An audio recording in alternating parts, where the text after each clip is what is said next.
Ladies and gentlemen, welcome to Productivity Mastery 67.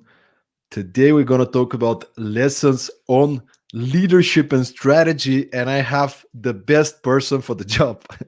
I'm here with Gabriela Sjöman, and she actually was a guest at the other podcast.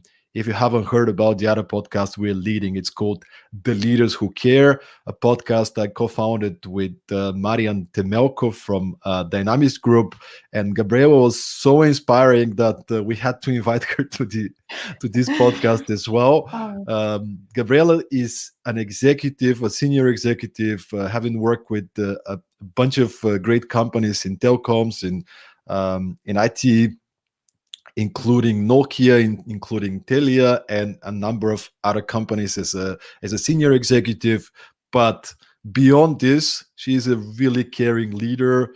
That I mean, you'll see that in the next hour. But she's just this inspiring, good person that wants to take care of the team, which really excites me as well.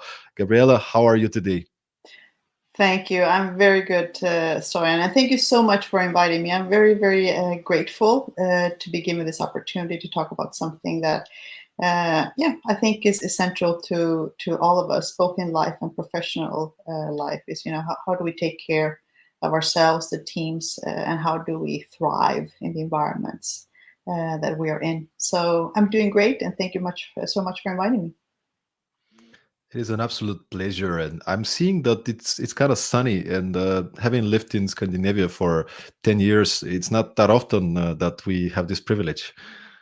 No, it's been now sunny for a couple of days. We had rain, but now it's nice and warm, and I think that finally summer has come. Wow! Hopefully, summer is coming in also metaphorical sense for all of us after this Yeah. a little, hard and long winter.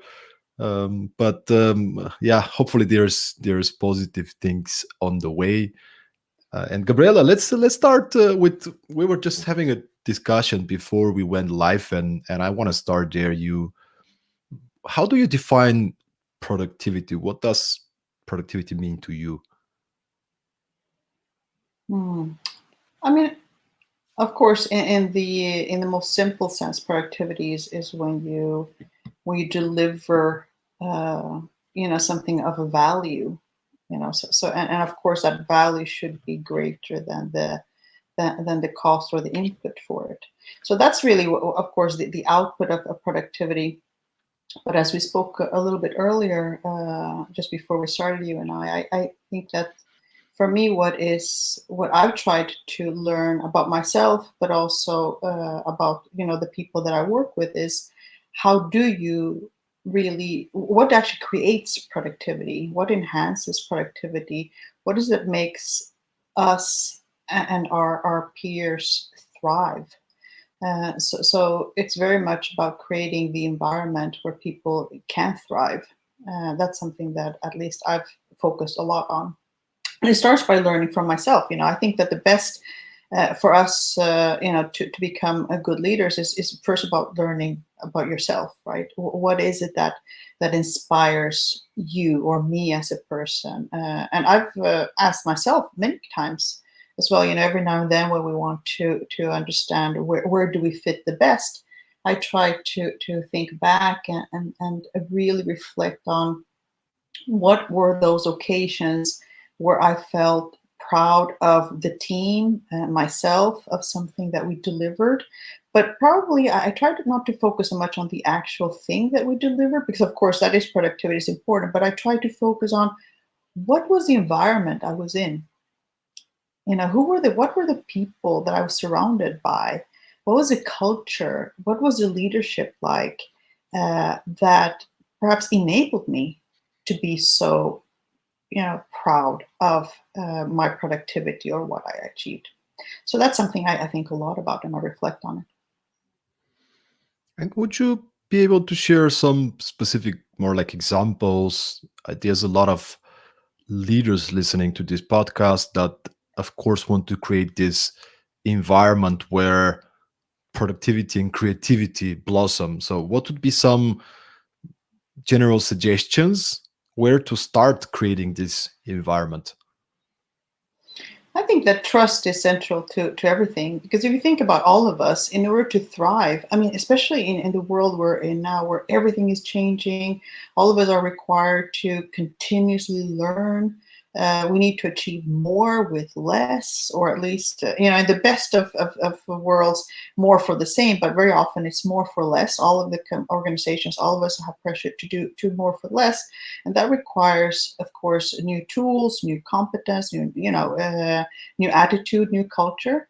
And that means that you're in continuous change, in constant change. And constant change for some people actually is difficult as well, because you have something, you lose something, there's a lot of fears. So I think to understand people's yeah, what hinders people from embracing change, but also to help them understand, feel that there's a level of trust. Because if I look at myself, if I need to learn something new, where I need to grow, that also requires for me to acknowledge what I don't know, right? To acknowledge what I don't know, or to experiment. That really requires that there's a culture of trust where I'm in. We often talk about failure, etc. Yes, of course, failure, but it's not only about allowing people to fail. It's really about allowing people to acknowledge that they don't know, or they yeah, that they don't know certain things, that they need help. So I think that for me, the most important is really trust. It starts with trust, at least, and respect. But trust is central for me. Could you maybe give us a bit of an idea of your recent roles? You've been serving as a chief strategy officer at Nokia. What does that really mean? What are the kind of responsibilities that this position was having? Mhm. So my latest role as chief strategy officer at Nokia, I mean, in a nutshell, the responsibility I had was to work with my peers, but to set out a new direction for the company. Define it was about updating and refreshing the strategy. But having said that, strategy is really only one very, actually, it's a very important part, but a very small part of the overall success of an organization. Because to set out a vision, what you're going to do, of course, that comes with a lot of challenges of trying to understand where's the world going, what gives us the right to play in an environment. But most important there in that assessment of what can you be, what do you want to be, and what gives you the right to play is to assess your capabilities. Because I always say that you can have the best vision and strategy, but if you can't execute on it, then it's not a good strategy. So strategy execution is absolutely crucial when you work with strategy. And people tend to forget that if you don't understand your operational capabilities, if you don't understand the limitations, both the strengths that you have, because that gives you the right to play, but also the limitations that you have. And there's nothing wrong in understanding your limitations, but it's not until you actually acknowledge your limitations that you can understand what are the capabilities you would need to build to create a successful strategy execution. So I worked a lot with that together with my peers, but also to build, an operating model that would be able to fit. You also need to have an operating model that can enables you to execute on your strategy, and that's everything from organizational structure, but also processes, culture, performance management frameworks. How are you going to measure success? And if you are changing something, what is it that you want to change? How do you baseline where you are in order to measure that you are heading in the direction that you want to get to? So measurement is also very important, not least because you want to be able to have a tool to communicate to people of what you are baselining and also how you're doing your strategy execution.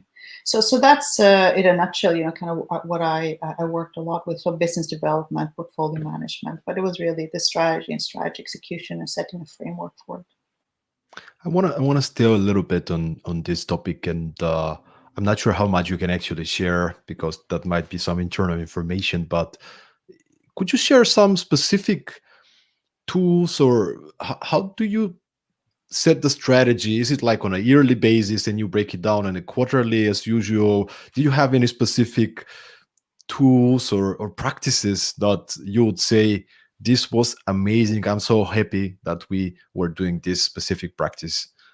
Mm.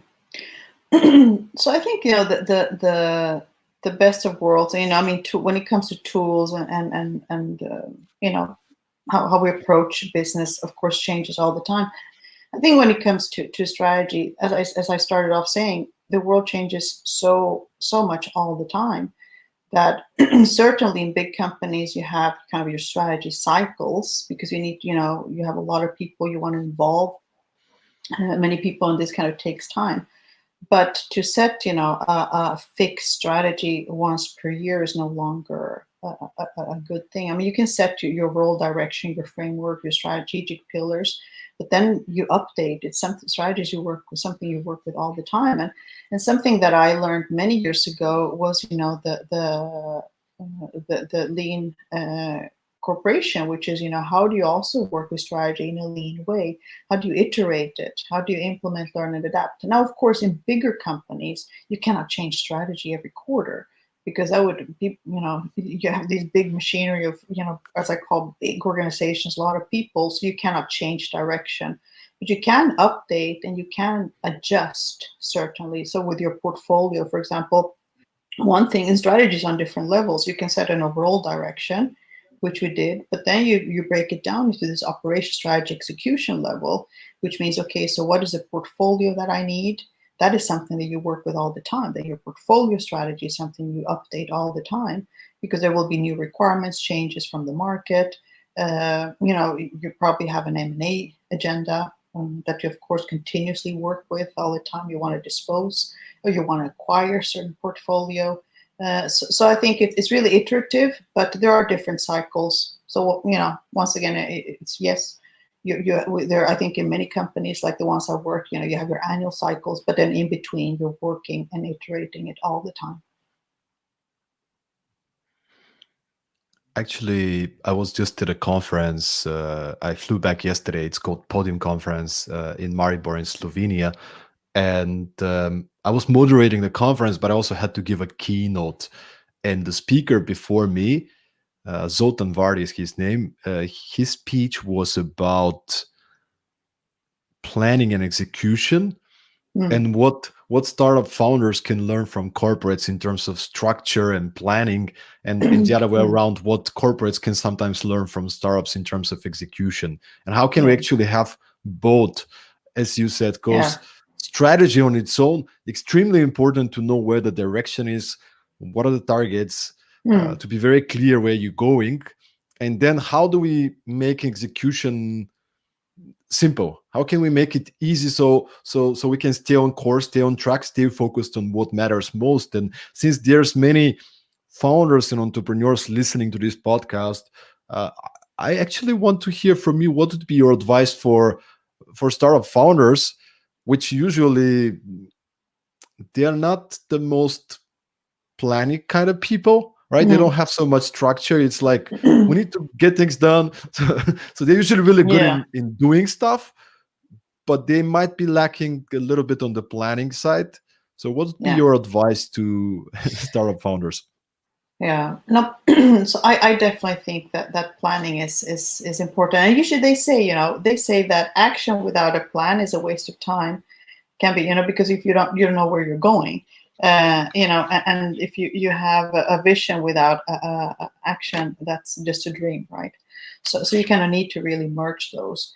Now, what I say, and I've been in small companies, I've been in startups as well. So I haven't not only been in the larger corporations, I've had the privilege to also work in small companies and startups, actually. And what I would usually say there is that it's fantastic because in startups, you it's a trial and error, you act fast, you're kind of building something. But eventually, to do good business, scale matters. You want to sell something more than once. Like you want to sell it many times to many. So there comes a time where you kind of need to standardize your processes. everything from, how do you standardize your sale engagement, how do you standardize your product, your product development, and how do you standardize also at post sales? Because the more you sell, the more you can standardize certain processes, the more you will leverage on scale of knowledge, scale of your productivity. So scale matters. And then also for your customers, many products, depending on the type of product, but there's something called quality assurance. Your customer actually, once they buy, if they're not buying a prototype, which usually they're not, they don't want to buy a prototype, they want to buy a product, then they expect it to have been developed according to certain processes that assure quality. So I think it's fantastic to experiment, and I think that the mix of having an entrepreneurship, spirit where you fail fast and you iterate, that's great to do, and you can do that. In large companies, small as well as small, you engage with your customer, but there comes a time where you actually, if you really want to do good business, you have to have the mindset of scalability. Scale matters, and then you need to have these, what some people think is more boring, but hey, I think that if everybody wants to do business, so if you want to do good business, put these frameworks in place, which require some planning and processes as well. I listened to a podcast with this, forgot what's his name, but he was talking about the cycles, right? Like usually when you start as an entrepreneur, you get into this hustle, right? Like you gotta find your product market fit. So you're experimenting, you're Mm, testing, you're building an MVP, you're talking to customers, you're starting to build a team.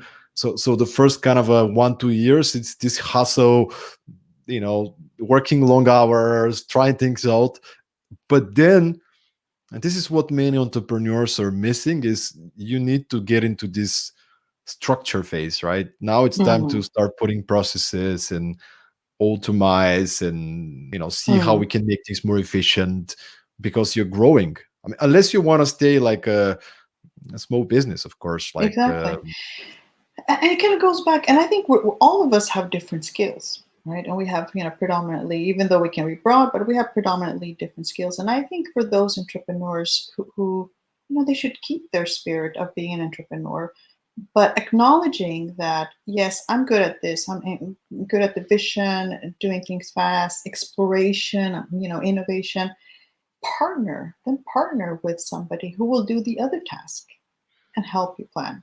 So it's about, once we go back to this acknowledgement of saying, well, this is where I have a growth area, I'm not super interested, but then I'll ask for support. I'll ask somebody to come in as advisor, or complement the team with those who have the experience of setting these frameworks in place in order to be able to scale the company. and it comes with self-awareness, but Mm, also awareness around the team around you and the people around you, and just to get into the down into the trenches again. What are some of your favorite tools to start these conversations? For example, are you a fan of some specific personality tests, strength finders, any other practices? We do something that's called the passion test, which is part of the assessment that we do to initially start this conversation so we can get to know each other better. So I wonder if you have yeah. any tools that you love the Yes. most. I have one that actually I went through it myself, which I think was fantastic. So I had a couple in 2014. I was part of a leadership program called Women Up, and it's a 1 year leadership program, which was initiated actually by Hillary Clinton. As she established the International Women's Council, and through that they established this Women Up program that they kind of spread in different countries. I don't know how many countries it is now, but anyways, in 2014 I participated that one, and it's the first and actually only executive leadership program that I've attended that doesn't really talk about business planning or tools. It's really a leadership program that helps you with tools to learn about yourself. Because if you learn about yourself, you can also then relate to other people in a different way. And anyways, and the first thing we did when we entered this program, so we were, I believe we were 20 participants, and they sat us and they said, well, you're not going to introduce yourselves with your name or your title and how many people report to you and your budgets. That doesn't matter. That comes later. You're going to introduce yourselves as, who are you? Okay, so that was interesting, right? Because normally when you meet people, you're like, yeah, I'm the vice president and I lead 3,000 people and this budget. And it was like, okay, no, I only have that budget and I only have 1,000 people. So we went around it, and then they gave us, a couple of cards, pictures. And by the way, if anybody listening who's worked, with me, they recognize, because I've done it myself later on. So they give you pictures and they say, okay, and they put these pictures. It can be a lion, a mountain climber, the ocean, just random pictures. And then they say, we want you to pick 2 pictures, one that you can talk to that reflects who you are. The other one that you can talk to that, represents that one of your fears. Okay, so we were standing by too. I said, "Did they say fears?" Yeah, one of you. Okay, so you're standing there. You need to think. Okay, there's a, and I selected 2 cards. One of them was, I'm half Mexican. My mother is Mexican. My father is Swedish. So they had a picture in Mexico. You celebrate, the Halloween. What do you call that? Well, the day around Halloween. In Mexico, you make a lot of skeletons wearing colorful clothes, etc. So there was a picture like that, and it represents a lot of not having fear, courageous to death, and etc. etc. And the other one, I selected a picture of an Eskimo sitting, fishing himself. And because when I saw that Eskimo, I thought, yeah, does that represent? Yeah, that represents one of my fears, to be left out. To not be, I thought to myself, yeah, I think that that was one of the first time I really thought, well, yeah, I do think one of my fears is to not belong, to not be part of something, right? To be excluded. And why I tell that? Because it was extremely powerful. All of us were representing, and I showed one card and I said, well, first of all, this, represents Mexico, and I'm half Mexican, but also because, I've moved around a lot, and, this special holiday kind of represents, not being afraid of death, not being afraid of change. And, so I told them, like, okay, I'm also very curious. I believe I'm courageous. I take a lot of different things, I try to leave my comfort zone, push myself all my life. I've tried to do that. And then I spoke. But I think most importantly, when you talk about your fear, you need to do it in front of so many people. It's like it really pulls down. It's something so powerful to not talk about your strengths, but to talk about who you are, what you're good at, but also about your fears. And we worked a lot with, what are our fears? Where do they come from? And that everybody has fears, but that once you identify your fears, you can work with them. But, when you talk to other people about your fears, the recipient all of a sudden takes down their guard immediately. Think about it. You immediately take down, you're also you're daring to be vulnerable, which I think is very important in leadership. To dare to be vulnerable, because we're all human beings. And if people can relate to their leader as a peer, human peer, not, my manager, that is so powerful. So that's a tool for me that I think is something that I've used, which I find very powerful in that relationship, to open up and bring down some of those very difficult barriers that, for interaction.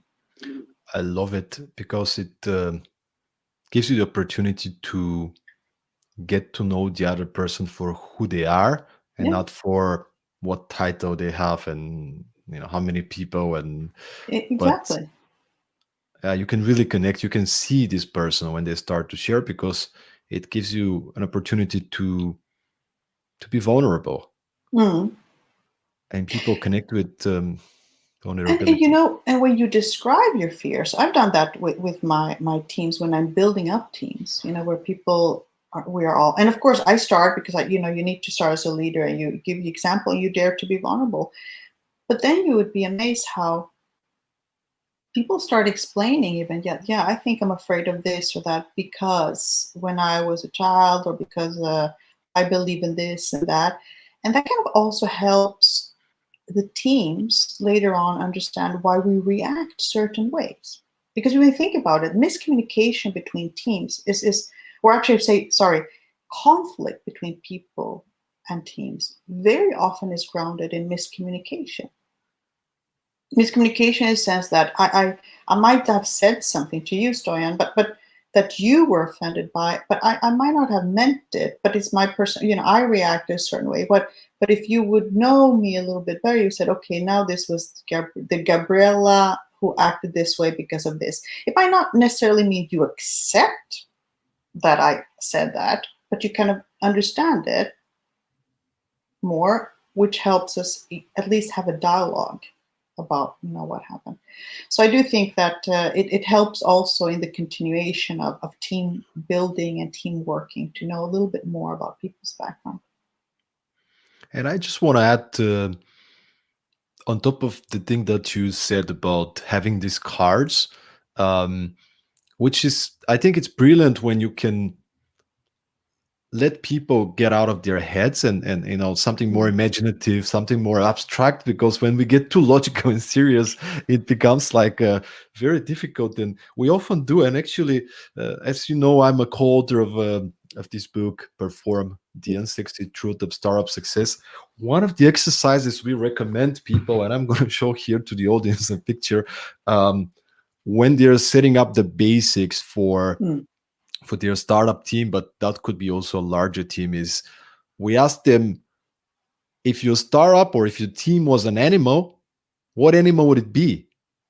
Yeah. And each of the team individual needs to come down with an animal. This is actually an example from a company called Cyber Struggle. As you Yeah. can see, it's a honey badger with a whiskey glass. But and you can actually do this with a fiction. Like, it could be a mixture of animals. It could Yeah. be a flying monkey, or Mm. it could be a, what was the craziest one that I had lately? I think it was a dog elephant. so there could be, but it doesn't matter, right? Like, the point is, what is the meaning you put in it, right? Yeah. Because when you ask Absolutely. Yeah. Martin Mm. from your team, and you ask Martin, why did you pick the dog Yeah. elephant? Mm. And you understand a lot about Martin.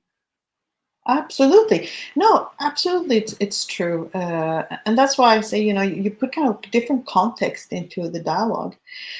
Then, having said that, I think that's a good way to start to get to know, the people that you work with, to get to know yourself. But ultimately, there's nothing, the best thing for team building is actually working together. So I also believe that the most important is that you actually set out to define common objectives.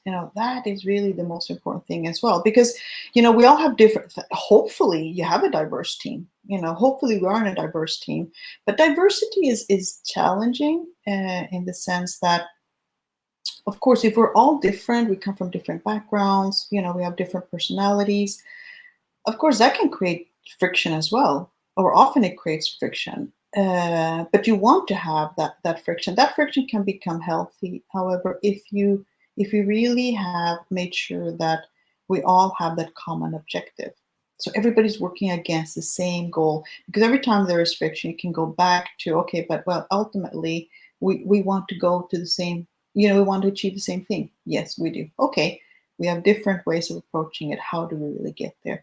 So and then you start working. I think the best is for the team to define those common objectives together, the goals together, and then you can start breaking it down into the execution, and create smaller teams. But I think the bigger team always needs to be, some type of handshake, really, and interlock when it comes to the common objectives. And from there, it's also about having clarity around the roles and responsibilities. Mm, I working with the hundreds of companies now, I can say one of the major difficulties, especially for these more kind and softer leaders, is inability to create the structure and, Mm, hey, you four guys will be in charge of this thing. And it creates, sometimes it comes from a good intention but actually creates confusion, because yeah. when we have four people and we're all smart and everybody has an opinion and we don't know who's actually the one that is in charge, Mm, that's the one to take, all right guys, great ideas, we move with that. yeah. When the I don't know what's your take on that, because you've been living in Scandinavia for, and it's very flat structure usually in Scandinavia as opposed to other places. Yeah. Yeah. Hmm. So curious to No, I mean, hear your. I smile because I can relate so much, and even in not that long ago, I've been in in situations where kind of it's clear who owns something, but all of a sudden, the leader, which would be my manager, says, "No, but by the way, I want everybody to be involved," and I think it's nice.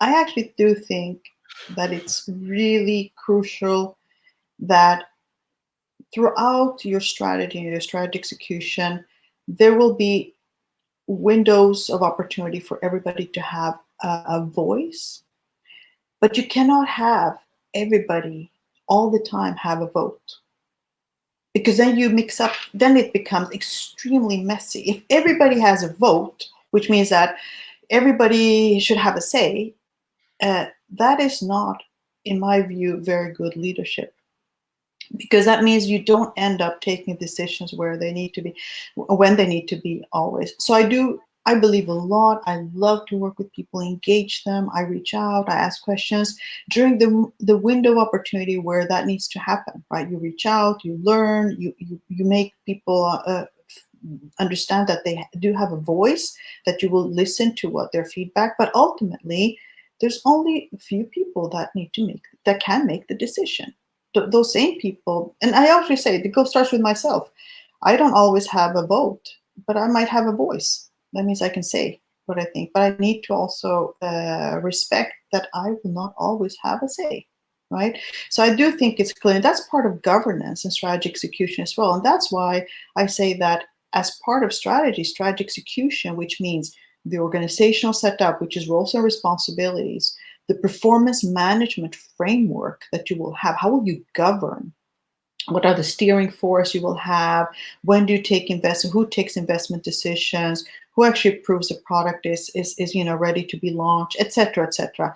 That needs to be very crystal clear. Who has the responsibility? Because in any organization, if you cannot find accountability, then you're wasting a lot of time. So accountability is also very, very important, and all of us want to be empowered, but also empowerment comes with accountability.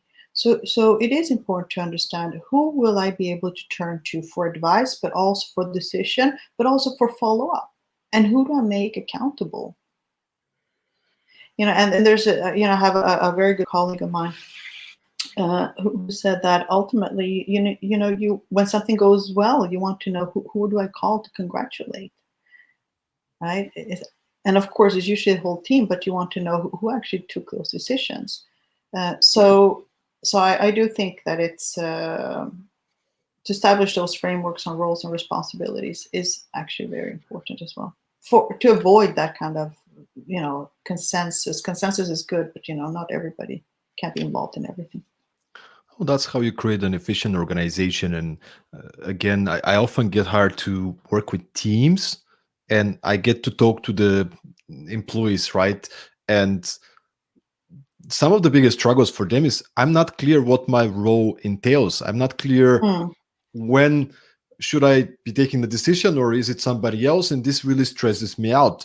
And I just want to get back to this point that actually was made by you at the other podcast, the leaders who care, and really, really inspiring point. I think it made. I remember it back from January. I think is you mentioned that you started this role in a new company. One of the first things you did was to start and joining people at lunch and mm, joining people for coffee, just to Yeah. really understand what is going on, not Yeah.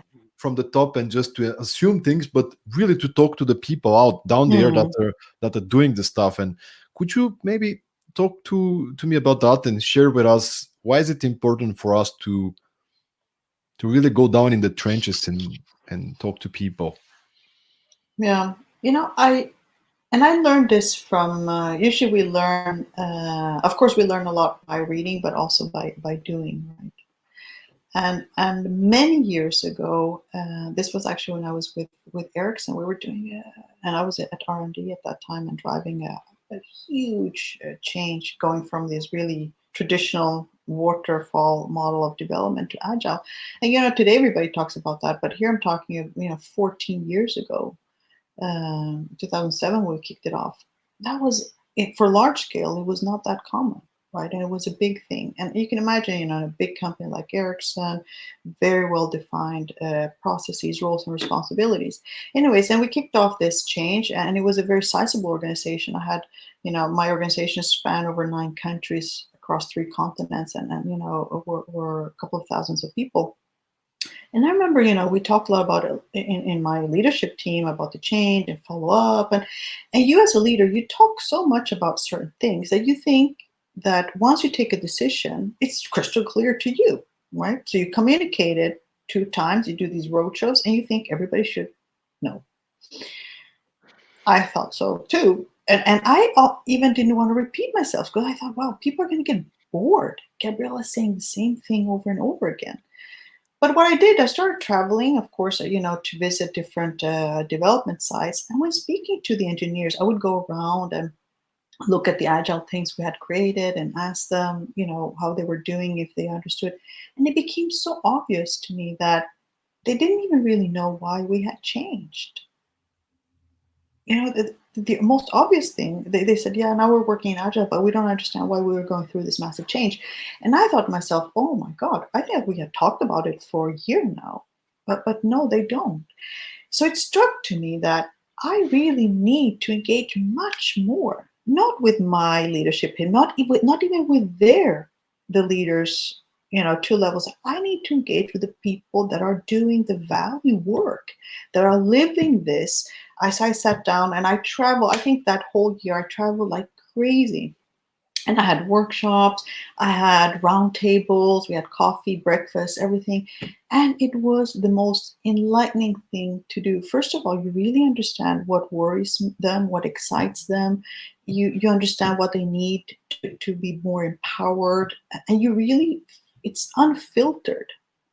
It's unfiltered. And I realized then, I probably knew, but I realized then even more that if I'm lucky, I know 10% of what's going on in the organization, if I'm lucky, because it's filtered so much all the way up. And that gave me a very valuable lesson that from then on, every time I changed job, the first things I did, of course, I talked to my peers and my leaders, is I had breakfast meetings, spontaneous lunches with people just to get to know them, just, random. You go and you sit, what do you do? And what concerns you, or what's the topic of the week, and you learn, first of all, what people do, but also they open up about what they don't understand. I usually ask them, if you were me, what would you do?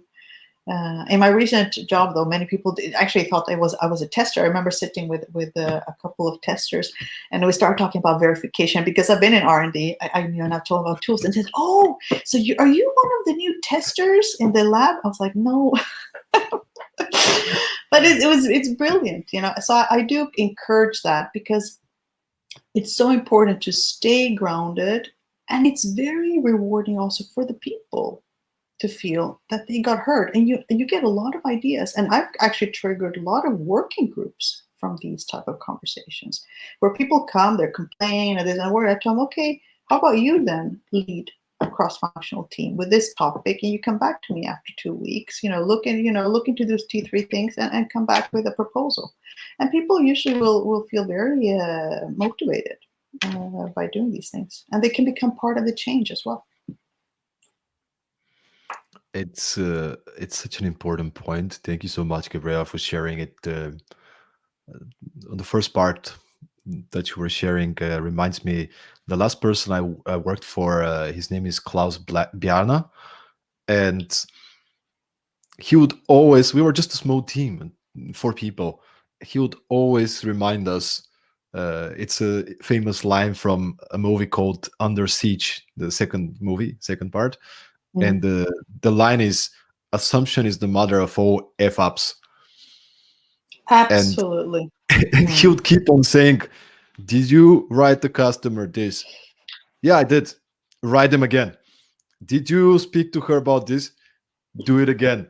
And I Mm. was thinking we are over communicating, but then, now that I'm in this in this place now and just having worked with many people, I think he was completely right. There's this. I think the term is the curse of knowledge. Mm. Like you have things in your head and you kind of assume as a leader that everybody understands what's going on and can Yeah. connect the dots, but they don't. No. I had a guy on the podcast. His name is Andrei Sergeyev, and what he does with leaders when he does workshops with leaders is the first thing is he sits them down and he gets the team, whether it's an executive team or like lower levels, and he asks one question: everybody, what do you think is the number one priority for the company this year? Mm. Write it down on a piece of paper. And the executives are shocked that nobody gets it right. Yeah. But, But but we're communicating, we talk about strategy, like absolutely, exactly. You're actually, first of all, spot on. I often also say, don't assume, go and find out. Go and find out, right? That's crucial. And the other one, which you referred to, which is also something I strongly believe is that, how do you communicate? And that's why I say that my learning is also when you're working on change, you know how you engage with your leadership teams and you're working on something, and it takes sometimes months to develop an idea, right, and come to a decision. And then how often has it not been, even for ourselves, that somebody comes and decides something, just communicates and said, we've decided we're going to go right. And people say, why are we going to go right and not left? And did they consider us going backward or in the middle? And, and then people start talking and they speculate. So what I also learned is that when you take that decision, it's so obvious why you're going to go right, but it's not obvious to the people who have not been part of the process. So it is also important to communicate the process. What I try to do is I share. I share as much, from as much as I can from the beginning to say that, well, we did set out to evaluate, what we need to do here, and we evaluated these 2, 3 options. We took away 2 because they were not. Yes, we did, explore this, but it was not good, and this is why we decided on the third one or the middle one. Because then people at least don't need to speculate. Did they consider? Why did they decide? At least they feel a little bit more part of the journey, and then to continuously communicate why. What are the top priorities? And let's not forget that people, all of us, we live on an island. Some islands are bigger, some are smaller, but there's only so much beyond the horizon we can see. And to some people, they just care about their job. They don't even know what organization they belong to. I've actually been, because I remember many years ago. Actually, this was when I was working in Germany. I was standing by the coffee corner. I had just joined.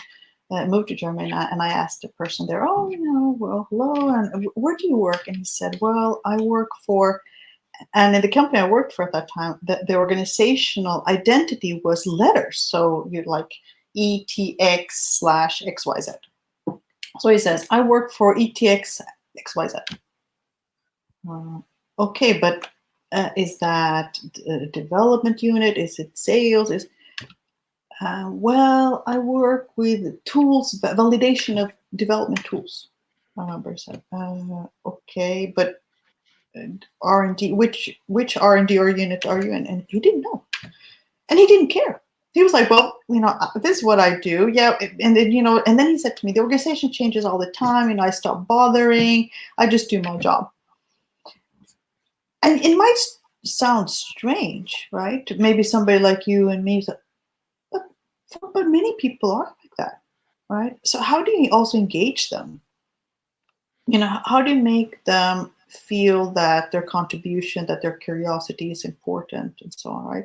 So I think having to understand these things also is important for us when we communicate decisions, when we communicate change, when we really want people to engage once again, in a change cycle, once again in all these called transformations. Which, by the way, I don't like the word transformation necessarily because it makes it so static. I think we're in continuous change, and you need to do something which is more small and agile all the time. But people were all different. Let's stay a little bit on the engagement part. If you think about, during your career, people from your team that were most engaged, most motivated, most passionate about what you do, how would you define them? What made them so engaged? What are some of the things we can do as leaders to inspire this engagement in the team? I I see, and the feedback that I've gotten from people of why they feel engaged, is that they felt very valued and respected. And I think it goes for all of us, right? Imagine when somebody says, Stoyan, I think that your background and your approach to problem solving is so valuable. I would really like you to be part of this team that is going to evaluate XYZ. You know, when somebody says that to you, you're going to say, oh, wow. First of all, he or she has seen me, right? So, because I think we all want to be part of being seen, right? I mean, for me, I actually do as well. And it's not necessarily because it's not, okay, I have a huge ego. I think we all have ego, but it's not, I just talked earlier about fears. And, one of my fears is really not to be part of something and be excluded. I really want to be part of something. So of course, when I'm invited to be part, and belong to a group, when I'm respected, I feel very, very inspired, right? And I'm willing to walk that extra mile. And this I tried on people as well, and I think that this is something that is not common for me only. I think it's common for many of us, that when we are respected, we're valued. We feel we want to show that they were right? Yes, I'm going to show. I'm going to be loyal. I'm going to support. And that's why I talk also about how do you bring people on board early on in the change and the strategy execution. When you develop strategy, involve people who not necessarily work with strategy, but work more on the operational side, on the execution. They will bring in a lot of value, a lot of good views of why we have not in the previous cycles been able to execute. So I've been in many companies that haven't executed successfully. So don't change the strategy only, right? It could be in the strategy that was wrong. Once again, because if you're not able to execute on it, it's a wrong strategy. So then talk to the people, engage with the people who actually are going. And it's 95% of the people in any organization work with strategy execution. So bring them on board, listen to them, and help. They will be your best advocates to successful change and strategy execution. And I think, correct me if you think differently. Of course, uh, in my view, it's not like here is the way to do it. Here is the magic pill. It's a commitment. It's a Mhm. commitment. There's no one practice, one strategy that it's going to change it. It's a commitment to assess the situation and consistently be intentional about making people feel seen and valued and Mm. heard. And I have an example actually from my years in the university as a master student. I had a teacher, I think his name was Robert Green, in corporate entrepreneurship. And I still remember to this day, we had to do this essay, and we already had done some essays before. So I was asking a question. He was like, at the end of the question, he was like, "But Stoyan, you're extremely good in writing essays. So I have no doubt that next week your essay is going to be fantastic as usual." Now, I might have not I might have not been written essays that were exceptional, but now he set the expectation to like Exactly. it. Now I have to Yeah. live up to his expectation, and Correct. it was Isn't such a it great. powerful? I mean, that's so powerful. First of all, you say, wow, somebody believes I can do better. And this is also very important. I think there's a good quote that I've used once. I can't remember exactly how it goes, but I think it's something like, well, a good leader makes people believe in the leader and where you're going. A great leader makes people believe in themselves to take you where you need to go, right? And I do think that is absolutely true. And the more people you work with, and you don't need to have hundreds or thousands of people, but in general, I think the task of a leader is to make people believe in themselves, not in me, because I'm only one, in themselves, that yes, we can do, yes, we can turn this around, yes, you can, right? And it's so powerful. Imagine if all of us believe 10% more in ourselves. I mean, in a collective big organization, that's massive, right? So I do think it's very powerful to be recognized, to be seen. But having said that, I think for anybody listening, I think it's also important to create a culture where will people engage with leaders who are not their direct leaders.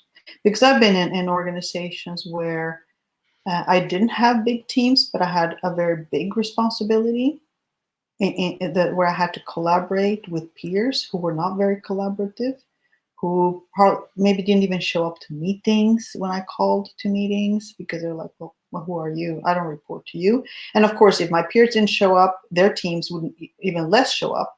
So I think this requires also, for everybody to work on a culture where you do engage with anybody, you will respond and you will contribute and participate even to those who are not your direct leaders, because it's very hard. And I've been in companies where matrix and this works fantastically well, where program management works very well. So where program managers who don't have direct people, people reporting directly to them, works fantastically well.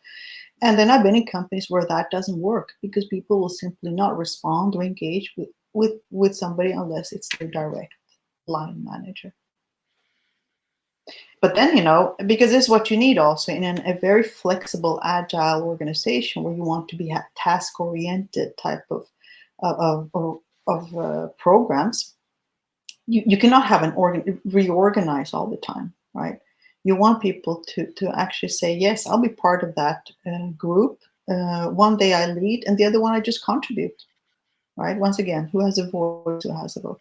So I think it's also culture really matters as well for successful agility in terms of how do you run and operate your organization based on what is needed here and now. Mm. Yeah, and including the team to be part of somehow creating this culture, like Mm. having their opinion in mind and including them into defining what the culture should be. But Yeah, again, as a leader, leading the decision making, and this leads me to we were talking a lot about leading people, creating cultures, but I'm also curious to, before we wrap up the session, to talk a little bit about the inner journey of a leader, mm. and specifically, I don't know if people realize what's the responsibilities of high level leaders. What's the kind of emotional journey when it comes to taking difficult decisions? Because this is part of the job of the leader. You're a Mm. leader in an organization, in a company, in a non-profit, whatever. Because part of your role is to take the tough decisions, is take ownership of them. and Mm. and again, I remember a story that you shared at the other podcast that was really great. I think when you had to uh, remind me if it was different, but you had to uh, downsize to 50% of the employees, or Yeah. and it was one of the first things at the job. Could you maybe lead us through that Yeah. and share with the audience? Yeah, this was an unfortunate. I've been in many of those situations, but this one particular. I think the one I talked about there was the first time I, as a line manager, had to do reduce, lay off people, and I was a managing director of an IT consultancy that was had very big difficulty. So one of my first tasks was really to downsize it to make sure we had a cost structure that was sustainable in order to be able to grow. And this was within my first 2 weeks, and it was a small company, so I had to take a lot of these discussions myself, and it was just it was so hard. I'd never laid off anybody directly like this, and there was this one of my colleagues that I had to lay off, and he was very emotional. He said, I'm the sole provider. What am I going to do now? And he was very, very sad. And I was sad with him, which I think maybe even was not super professional at that time. I should have stayed, strong, but it was so heartbreaking. I was really upset. It was very, very hard, but it was a good lesson in the sense that, of course, especially when we work in big organizations, say I'm going to reduce 100 million euros, or especially in big companies that I've been, okay, we want to save 1 billion euros, and of course the stock or investors love that. um, but then you say, well, yeah, but every every number here on that Excel file is a person that has a family, right? That you're impacting at least not only one person, you're impacting maybe four, five people, three. And why I say that is important is because then you go back to strategy and decisions you make to have that. I'm going to say that conscious knowledge that all the decisions I make, there's a lot of responsibility. If business goes well, it creates job, it creates stability, and if it goes bad, actually a lot of people are being impacted. So there is a lot of responsibility in the leader of all of us of everything we do, because it's not only people. Job is not something only people come to. Of course, we want them to have a great time, feel motivated, but people work to support their families, right? To build. So that is also something to remember, that there is a very human aspect of when things go well, but also when things go bad. So, anyways, for me, it was a big learning, a very emotional one, but big one. And I think it's also for people who are listening, who are actually working for companies, to understand you're not just going there and doing your thing and coming home and getting a paycheck.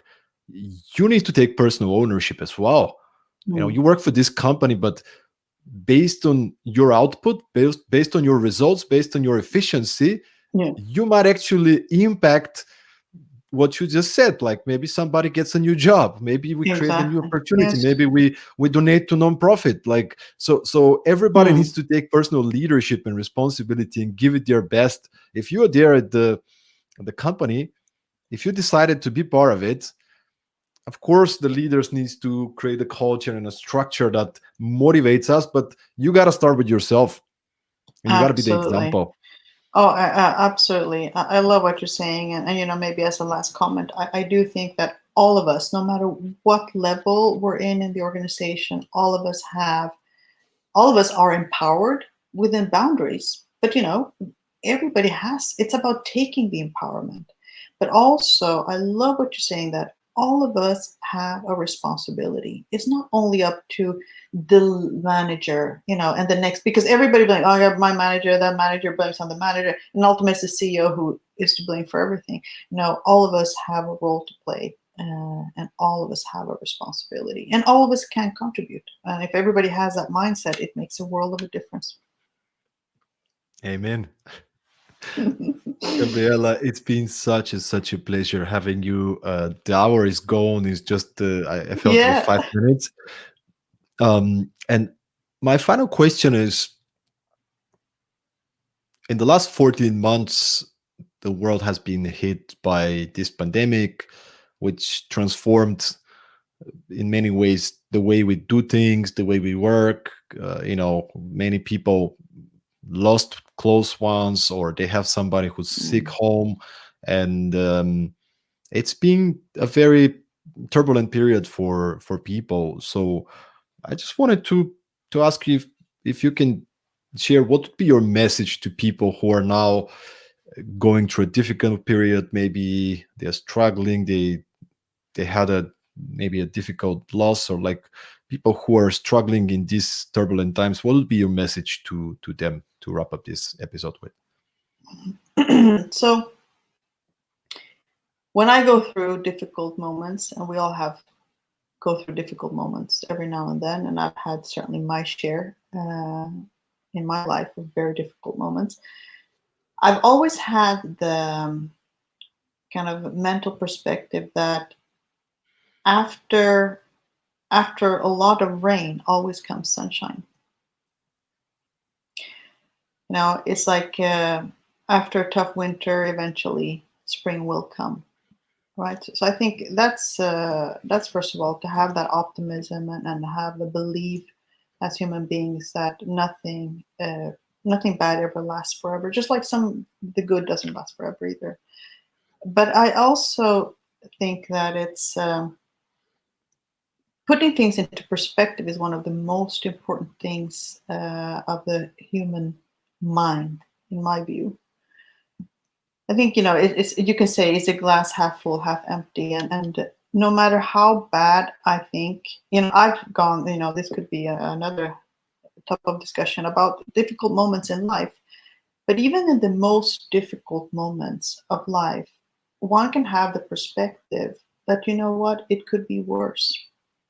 And it's hard to think that when you're going through difficult moments, because you think, what could be worse than me losing this or what I'm going through? But there are, and if you're able to frame things and have perspective, and in the most difficult moments, still manage mentally to see the perfect moments, it gives you that mental strength to at least not fall deep into the darkness of a hole. So perspective into things is really crucial.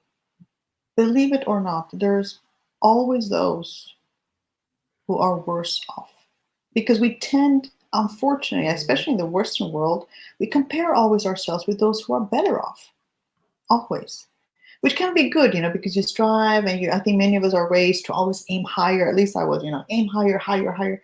But then you're never satisfied.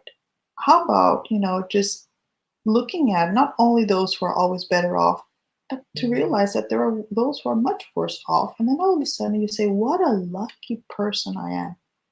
What a lucky person I am!"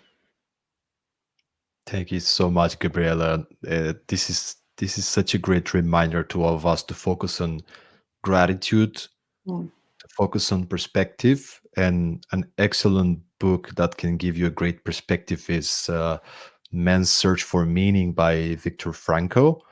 Okay, I will When read I it. when I read this book, and I've read it a few times, and it's a book by this psychologist that has been captured by the Nazis and put into concentration camp. And Mm. he shares his experience in the concentration camps and all the horror. And you're just reading and you're like, Mm. oh my God. And I'm my knee hurts and I'm complaining about it. What Yes. what these guys Mm. have been like, what people has been going through is just, I have no reason to complain. Let me focus on what's good in my life. I have a Exactly. knee. I have a knee Yes. that hurts. No, but exactly. And this is, and I think what you're saying is what I also believe in. Your knee hurts, and you compare yourself with everybody who's running a marathon, because you can't run a marathon, right? But instead you say, well, you know what? There are those who wish they just had a knee ache. Yeah. And I think so that's for me something that it will, there will be better times. Nothing dark ever lasts forever. And then have perspective. Thank you. Thank you so much, Gabriela. And thank you, everybody who showed up today on the live or listened to the podcast. I hope you guys enjoyed this. And Gabriela, if somebody wants to connect and have a follow-up question, where could people find you? Are you somewhere on the social medias They can or? find me best on LinkedIn. Excellent, excellent. So Thank I you look so much. forward to new connections there. Beautiful. Thank you so much. And to the listeners, see you again at the next episode of Productivity Mastery. Have an amazing day. And thank you very much, Dorian. Thank you, everybody. Bye.